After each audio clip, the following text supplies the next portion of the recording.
Okay, if you see me blushing, it's just because my husband is behind the camera. Hi guys, welcome back to Mel's Kitchen, and in today's video I am going to show you the highly anticipated Jamaican homemade patties. Okay, if you guys follow me on Instagram and on Facebook, you guys will realize that I have been really homesick and my husband has been requesting patty. So without further ado, today is the day that I'm going to attempt to make Jamaican homemade patty, and hopefully it will turn out really good. But in this first section, I'm going to show you how I attempt to start making the patty, because what I'm going to do is day one I'm just going to cook the meat in slow cooker, and then day two I'll proceed to continue to making the patties. And don't worry, Tyler is behind there. So I'm just gonna go ahead and show you real quick all the things that I am going to use to attempt to make this Jamaican patties. Okay, so I'm just gonna go ahead and show you all the things that I'm going to use to make the filling of the patty.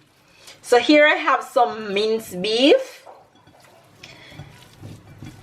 All I'm going to add to the minced beef is some onions that I chopped really fine. So I'm just gonna throw this in there. Some sweet peppers that I also chopped finely. And if you realize, I'm putting a lot of seasoning into this minced beef because I really want the flavors to pop. And I'm also going to add some minced garlic really fine. And of course, if you're a Jamaican or Caribbean, you cannot not add hot pepper. So this is hot pepper chopped finely. And I'm going to go ahead and add some salt, which I'm just going to blindly throw over this. But you guys don't worry, I'll have all the ingredients and the portion listed in the description box down below, so you guys can go ahead and check that out. And this what I'm going to add next. This is all-purpose Jamaican seasoning. It's a blend of different kind of seasoning.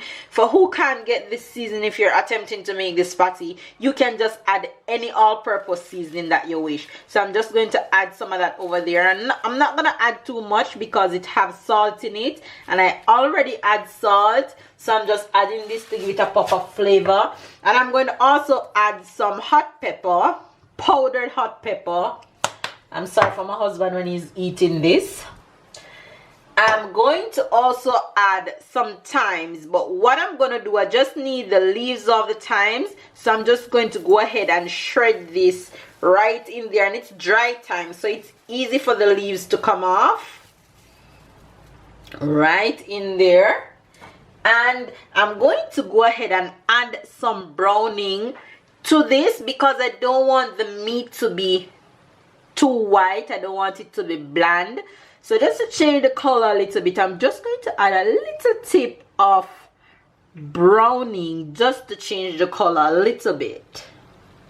Just because I am putting this in the slow cooker to cook, I am not going to add any water to it because it's gonna steam. So hopefully my experiment will work. So what I'm going to do, not to make the meat too runny, I am going to add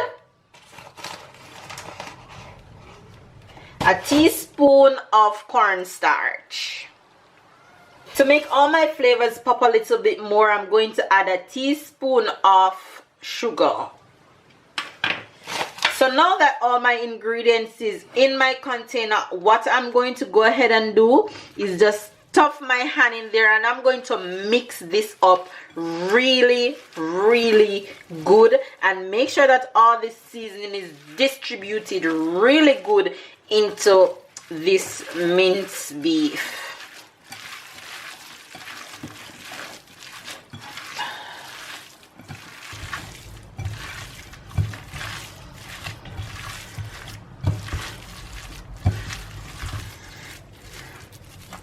Okay, so now that I have mixed all my seasoning in the beef really well, I am going to let this marinate for a little bit. I'm going to let it marinate for an hour or two before I start cooking.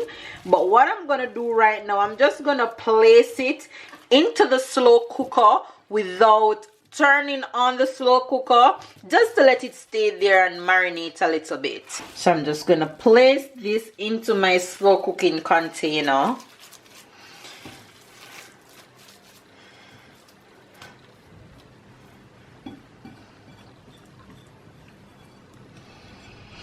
And like I tell you guys, I am not going to add any water to this any at all, and I'll just show you the process and see if I'll have to track back and add water. But for now, I'm just going to let it stay here and marinate for a few hours, and then we will proceed with slow cooking this for about 8 hours or so. But let's see how long it will take. So I'll come back to you guys and show you guys the process. Okay, you guys, so it's been about 2 hours since I seasoned my meat. I think it has marinated enough. I'm just going to go ahead and close my slow cooker and turn it on and allow this to cook for about 6 to 8 hours. I'll tell you guys exactly how long it takes to cook when it is done. We're gonna check to see what our beef look like. Our first check. See, so my reason for not putting any water in here is coming to life. So I'm just gonna mix this up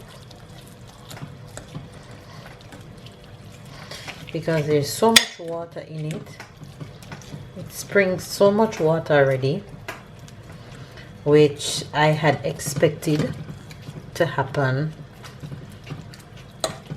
So the meat is just kind of crumbled together a little bit, but I'm sure by the time the 8 hours pass, it will be so smooth and mushy. I won't have to worry about separating the meat. You guys, it smells so good. I'm just kind of crushing it because it was just together a bit.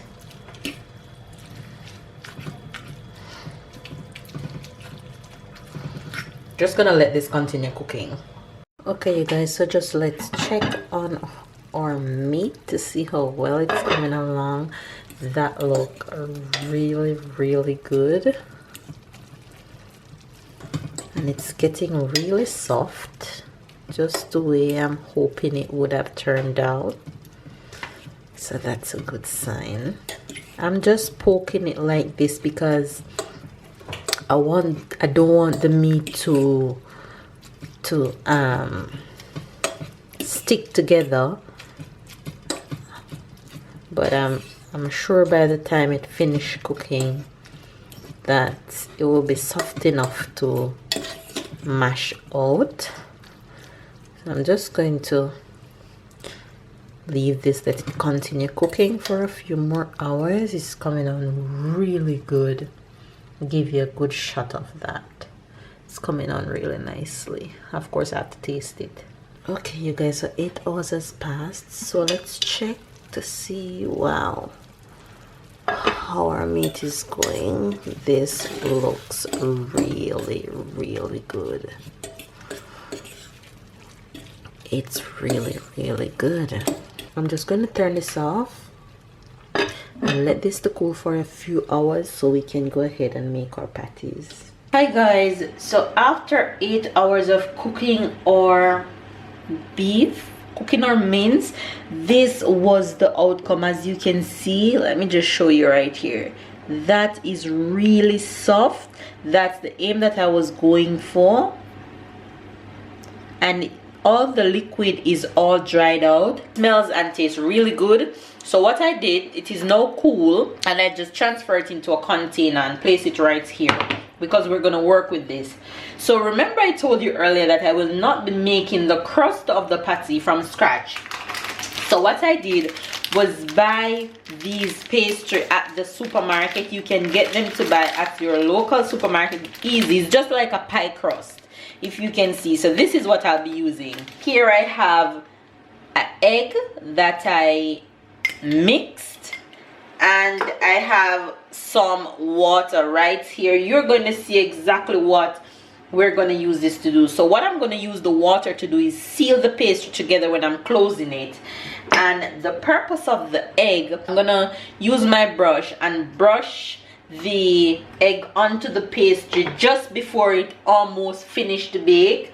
And what we're gonna need is also some cheese. Now the purpose of the cheese, what we're gonna use the cheese for is after the patty is finished baking, we're going to open up the patty when it's hot. We're going to open up the patty when it's hot and stick one of this slice of cheese into the patty, and the patty will now become not just beef patty but a beef cheese patty. You're going to also need one of these baking sheets to bake your patty on. You're going to also need one of these pizza cutters, and you're going to need a fork. You're going to see the purpose of these tools in just a bit. On my cutting board, I am just going to pull my pizza crust, take it out of the container,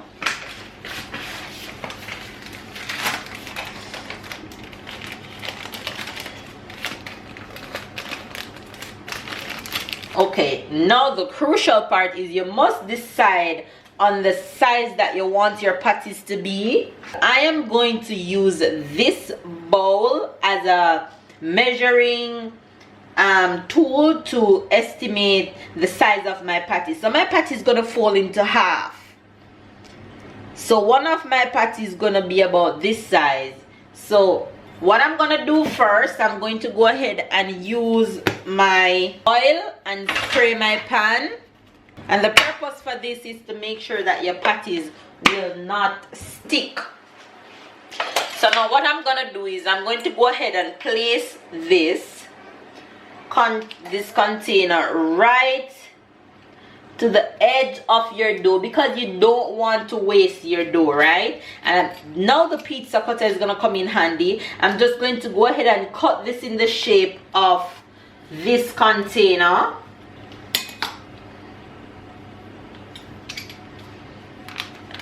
And lift this up. Now what I'm going to do, I'm going to use a spoon.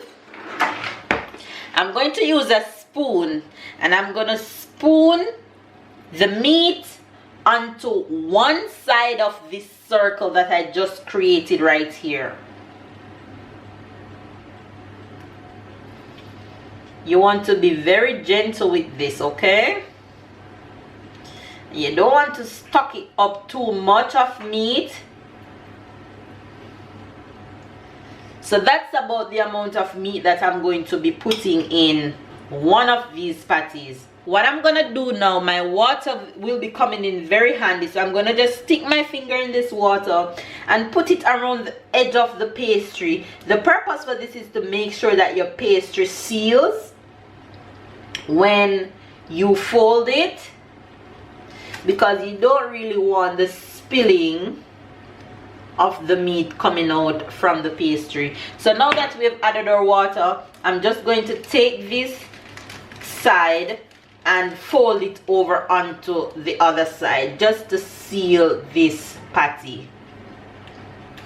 Now what I'm going to do is I'm going to stick this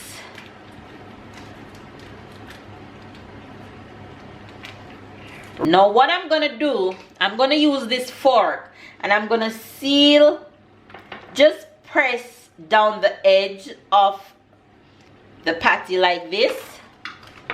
I'm just basically sealing it.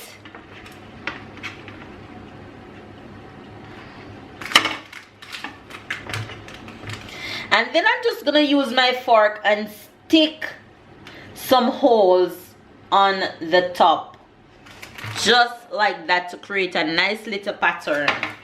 And then I'm gonna do this a few more times just to finish out the amount of meat that we have here.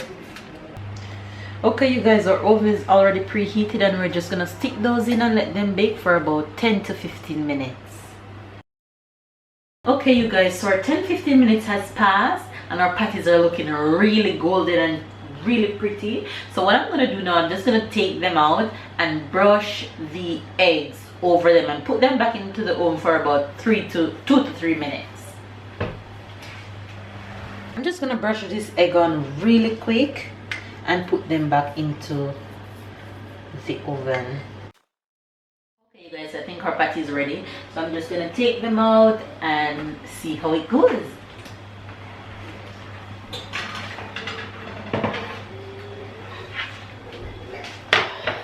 You guys, we're just gonna take these off and stuck them onto a plate right over here.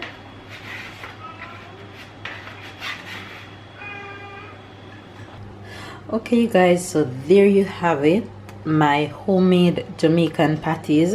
The only thing that I would change about these after testing them is that I would double the pastry. So when I was cutting the circles, instead of using one circle, I would put one circle on top of the other to have it more thick, to have the pastry crust more thick.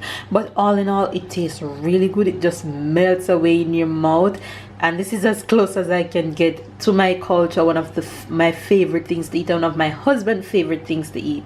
So hopefully you guys enjoy this video. Go ahead and give it a thumbs up, comment down below, subscribe if you're new to my channel, and if you ever try any of these, please feel free to tell me how it works out for you, and enjoy watching, and I'll see you guys in my next video. Bye guys. So there you have it, loves, a quick and easy way of how I can get the closest to Jamaican patties.